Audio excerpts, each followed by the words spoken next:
দেখতে দেখতে রমজান চলেই এলো। আর রমজানে ইফতারিতে রাখতে পারেন স্বাস্থ্যসম্মত মজাদার ঘরে বানানো ভেজিটেবল রোল। আজকের ভিডিওতে ভেজিটেবল রোল বানানো এবং তা দীর্ঘদিন পর্যন্ত সংরক্ষণ করার A to Z পদ্ধতি জানিয়ে দেওয়া হবে। তো চলুন কথা না বাড়িয়ে চলে যাই মূল প্রণালীতে।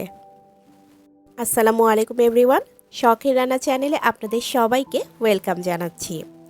ভেজিটেবল রোল বানানোর জন্য শুরুতে একটা বড় মিক্সিং বোল নিয়ে নিলাম। তাতে দিয়ে দিচ্ছি 3 কাপ ময়দা। 3 কাপ ময়দার জন্য আমি শুরুতে 3 কাপ পানি দিয়ে নিচ্ছি। পানি পরে লাগলে আরও অ্যাড করে নেব। দিয়ে দিচ্ছি স্বাদ অনুযায়ী লবণ, এখানে 1 চা চামচের মতো আছে, আর একটা মুরগির ডিম। সামান্য একটু তেল দিয়ে দিচ্ছি।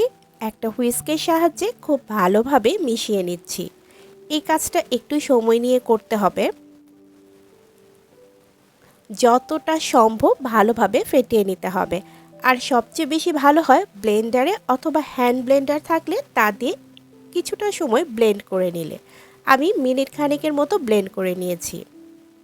আমার আরও কিছুটা পানি লাগবে, তাই 1 কাপ থেকে অর্ধেক কাপ দিয়ে দিলাম, লাগলে আরেকটু পরে দিয়ে নেব। ব্লেন্ড করে নেওয়া হয়ে গেছে। হুইস্কের সাহায্যে আবারও একটু নেড়ে নিলাম। দেখুন ব্যাটারের ঘনত্বটা এরকম হবে। আমার মনে হচ্ছে আর কিছুটা পানি লাগবে, তাই আমি আরও কিছুটা পানি অ্যাড করে দিলাম। 3 কাপ ময়দার জন্য আমার টোটাল পানি লেগেছে 4 কাপ। ব্যাটার রেডি হয়ে গেছে। এখন রোলের ভিতরে যে পুরটা দিব সেটা রেডি করে নিচ্ছি। চুলায় একটা প্যান বসিয়ে 1 থেকে 1.5 টেবিল চামচের মতো তেল দিয়ে দিলাম, আর দিয়ে দিয়েছি 1 কাপ পেঁয়াজ কুচি। হাফ চা চামচের চেয়ে কিছুটা বেশি লবণ দিয়েছি। লবণ লাগলে পরে আরও অ্যাড করে নেব। পেঁয়াজটাকে নরম করে ভেজে নিয়ে দিয়ে দিচ্ছি গাজর কুচি। এখানে 2টা বড় সাইজের গাজর জুলিয়ান কাট করে কেটে নিয়েছি। গাজরটাকে মিনিট খানেকের মতো ভেজে নিচ্ছি। আর আদা রসুন বাটাটা আমি দিতে ভুলে গিয়েছিলাম, তাই গাজরগুলোকে সাইড করে মাঝখানে 1 চা চামচ আদা রসুন বাটা দিয়ে দিলাম। গাজরের সাথে মিশিয়ে নিয়ে গাজর কুচিটাকে 1 মিনিটের মতো ভেজে নিতে হবে। ভেজে নেওয়া হয়ে গেছে।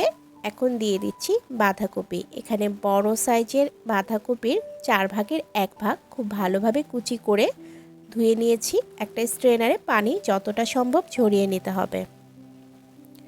বাঁধাকপি থেকে এমনিতেও অনেক পানি ওঠে, তাই একটা স্ট্রেনারে ঝরিয়ে নিলে পানির পরিমাণটা কম উঠবে। পেঁয়াজ পাতার যেই সামনের অংশটা থাকে গোড়ার দিকে সাদা, সেটা দিয়ে দিলাম। 4-5টা পেঁয়াজ পাতা নিয়েছি। লবণটা একটু চেক করে দেখছি। আমি শুরুর দিকে কিছুটা লবণ দিয়ে দিয়েছিলাম, এখন আরও হাফ চা চামচ দিয়ে দিলাম। মিশিয়ে নিয়ে সবজিগুলোকে সাইড করে দিচ্ছি, আর মাঝখানের অংশটা ফাঁকা রাখছি। পানিগুলো সব মাঝখানে চলে আসবে, আর পানিটা শুকিয়ে যাওয়ার পর দিয়ে দিতে হবে 3 টেবিল চামচ টমেটো কেচাপ, 2 টেবিল চামচ চিলি সস, হাফ চা চামচ চিলি ফ্লেক্স, আর হাফ চা চামচ কালো গোলমরিচের গুঁড়া, 4-5টা কাঁচামরিচ কুচি। এখানে সবুজ আর লাল 2 ধরনের কাঁচামরিচ কুচি দিয়েছি। হাফ চা চামচ হচ্ছে কিছুটা কম টেস্টিং সল্ট, আর 1 টেবিল চামচের মতো সয়া সস দিয়েছিলাম, যেটা স্কিপ হয়ে গেছে। সসের সাথে সব কিছু খুব ভালোভাবে মিশিয়ে নিচ্ছি। দিয়ে দিচ্ছি ক্যাপসিকাম। বড় সাইজের একটা ক্যাপসিকাম চিকন করে কেটে নিয়েছি। 1 টেবিল চামচ কর্নফ্লাওয়ার দিয়ে দিচ্ছি। কর্নফ্লাওয়ারটা ভেজিটেবলে ভালো একটা বাইন্ডিংয়ের কাজ করবে, আর কর্নফ্লাওয়ার না দিলে সমপরিমাণ ময়দাও দিতে পারেন। ভালোভাবে মিশিয়ে নিয়ে ওই যে শুরুর দিকে পেঁয়াজ পাতার গোড়ার অংশটা দিয়েছিলাম, এখন দিয়ে দিচ্ছি সবুজ অংশটা। এই সবুজ অংশটা শেষের দিকেই দেওয়ার চেষ্টা করবেন। শেষের দিকে দিলে কালারটাও সুন্দর থাকে, আবার টেস্টটাও ভালো আসে।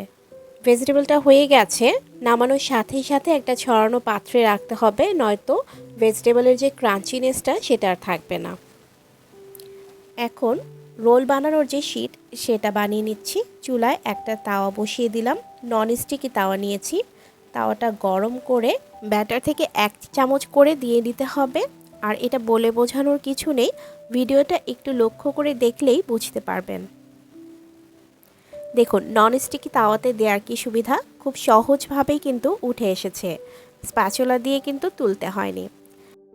আপনাদের বোঝার সুবিধার্থে আমি আরও বানিয়ে দেখিয়ে দিচ্ছি। প্রতিবার দেওয়ার আগে ওই যে শুরুতে একবার তেল দিয়েছিলাম সেই কাপড়টা দিয়ে বারবার মুছে নিতে হবে, আর প্রতিবার তেল দিতে হবে না, শুধু কাপড় দিয়ে মুছে নিলেই হবে। আপনারা যদি নর্মাল তাওয়া নেন সেই ক্ষেত্রে প্রতিবার খুব সামান্য একটু তেল দিয়ে মুছে নেবেন। আর এই ভিডিওটা একটু লম্বা হয়ে গেছে কারণ রোলটা খুব সহজভাবে দেখানোর চেষ্টা করেছি আর সব কিছু ডিটেইলে বলার চেষ্টা করেছি, সেজন্যই মূলত ভিডিওটা এত বড় হয়েছে। এই একইভাবে আমি সবগুলো শীট বানিয়ে নিয়েছি। 3 কাপ ময়দা দিয়ে আমার টোটাল শীট হয়েছে প্রায় 23টার মতো।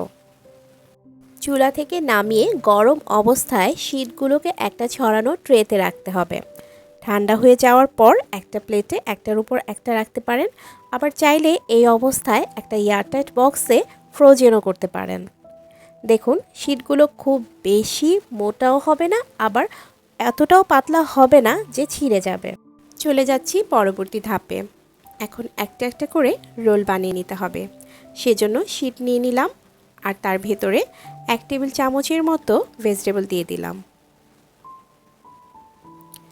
এখানে ময়দা আর পানি দিয়ে একটা গ্লু বানিয়ে নিয়েছি। একটা ব্রাশের সাহায্যে চারপাশে দিয়ে দিচ্ছি। এটা রোলটাকে সিল করতে সাহায্য করবে। দুই পাশ থেকে ভাঁজ দিয়ে নিতে হবে। আবার যে অংশটা ভাঁজ দিয়ে নিলাম সেটার উপরেও কিছুটা আঠা দিয়ে দিতে হবে। তাহলে হয় কি রোলটা খুব ভালোভাবে সিল হয়। আপনাদের বোঝার সুবিধার্থে আমি এই অংশটা একটুও কাট করিনি। হাত দিয়ে মুড়িয়ে দিতে হবে আর দুই দিকে একটু লক্ষ্য রাখতে হবে ভালোভাবে সিল হয়েছে কিনা। যদিও এটা দেয়া আছে, তারপর একটু লক্ষ্য করে দেখবেন কোনো অংশ খুলে আছে কিনা। আরও একটি রোল তৈরি করে দেখিয়ে দিচ্ছি। একইভাবে একটা শীট নিয়ে মাঝখানে কিছুটা পুর দিয়ে নিতে হবে, তারপর চারপাশে ওই যে ময়দার আঠাটা বানিয়েছিলাম সেটা দিয়ে দিতে হবে। দুই পাশ থেকে ধরে ভাঁজ দিয়ে নিতে হবে, ভাঁজের উপরেও আবার আঠা লাগিয়ে দিতে হবে, তারপর একটু চেপে চেপে মুড়িয়ে নিতে হবে। একই পদ্ধতিতে সবগুলো রোল বানিয়ে নেওয়া হয়ে গেছে। এখন চলে যাচ্ছি পরবর্তী ধাপে। একটা পাত্রে 2টা মুরগির ডিম নিয়ে নিলাম। কাঁটা চামচের সাহায্যে খুব ভালোভাবে ফেটিয়ে নিতে হবে। ফেটানো হয়ে গেলে অ্যাড করে দিচ্ছি 1/2 কাপ লিকুইড দুধ। আবারও ভালোভাবে ফেটিয়ে নিলাম। আরও লাগছে এখানে ব্রেড ক্রাম্ব। আমি পাউরুটি দিয়ে ব্রেড ক্রাম্ব বানিয়ে নিয়েছি। এখন একটা একটা করে রোল নিয়ে ডিম দুধের মিশ্রণে ডিপ করে তারপর ব্রেড ক্রাম্বে কোট করে নিতে হবে। এটাও ভিডিওতে একটু লক্ষ্য করুন আমি কিভাবে কোট করে নিচ্ছি। সব জায়গায় এবং সাইড দুটো খুব ভালোভাবে কোট করে নিচ্ছি। একইভাবে সবগুলো রোল আমি ডিম আর দুধের মিশ্রণে ডিপ করে তারপর ব্রেড ক্রাম্বে গড়িয়ে নিচ্ছি। এই মিশ্রণে রোলটা ডিপ করে কাঁটা চামচের সাহায্যে খুব ভালোভাবে লিকুইডটা ঝরিয়ে তুলতে হবে। লিকুইডটা বেশি লেগে থাকলে ব্রেড ক্রাম্বের কোটিংটা কিন্তু ভালো হবে না। সবগুলো রোল কোট করে নেওয়া হয়ে গেছে।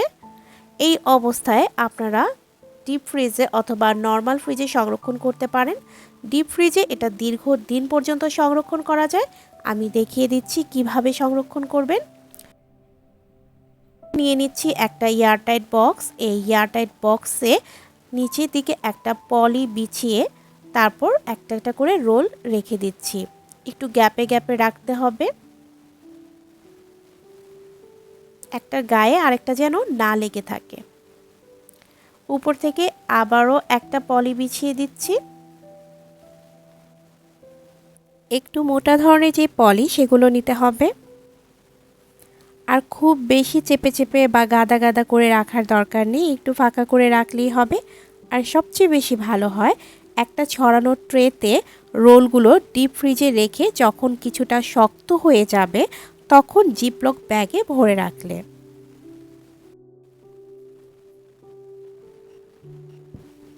আমার কাছে জিপলক ব্যাগ নেই, আমি পলিতে করে চারটা চারটা করে রেখে দিচ্ছি। ইফতারিতে হোক কিংবা বিকেলের নাস্তায় খুব সহজেই কিন্তু এভাবে ভেজিটেবল রোল বানিয়ে সংরক্ষণ করতে পারেন। আর যখন এগুলো ভাজবেন তার 10 মিনিট আগে বের করে তারপর গরম তেলে দিতে হবে, মিডিয়াম হিটে ভাজতে হবে। আর ফ্রিজ থেকে বের করেই সাথে সাথে ভাজতে যাবেন না, সাথে সাথে ভাজতে গেলে হবে কি উপরে যে সুন্দর ব্রেড ক্রামের একটা লেয়ার আছে এটাতে ক্র্যাক পড়ে যাবে। চুলায় আমি তেল গরম করে কয়েকটি ভেজে দেখিয়ে দিচ্ছি। চুলার হিটটাকে কিন্তু আমি মিডিয়ামে রেখেছি। উল্টে পাল্টে কিছুটা সময় নিয়ে কাঙ্ক্ষিত কালার আসা পর্যন্ত ভেজে নিতে হবে। আর তেলটা এমনভাবে দিতে হবে যেন রোলগুলো অর্ধেকটা ডুবে থাকে। একেবারেই ডুবো তেলে ভাজার কোনো দরকার নেই, অর্ধেকটা ডুবে থাকলেই হবে। আশা করি আজকের এই লম্বা সময়ের ভেজিটেবল রোলের ভিডিওটি আপনাদের ভালো লেগেছে। যদি ভালো লেগে থাকে তাহলে ভিডিওতে একটা লাইক দিয়ে দিবেন, আর ফেসবুক পেজ ফলো করতে পারেন, আর ইউটিউব চ্যানেলটি সাবস্ক্রাইব করতে পারেন। এতক্ষণ যারা সাথে ছিলেন সবাইকে অসংখ্য ধন্যবাদ। সবাইকে মাহে রমাদানের আগাম শুভেচ্ছা। ভালো থাকবেন, সুস্থ থাকবেন, আমার জন্য দোয়া করবেন। আজ বিদায় নিচ্ছি। আল্লাহ হাফেজ।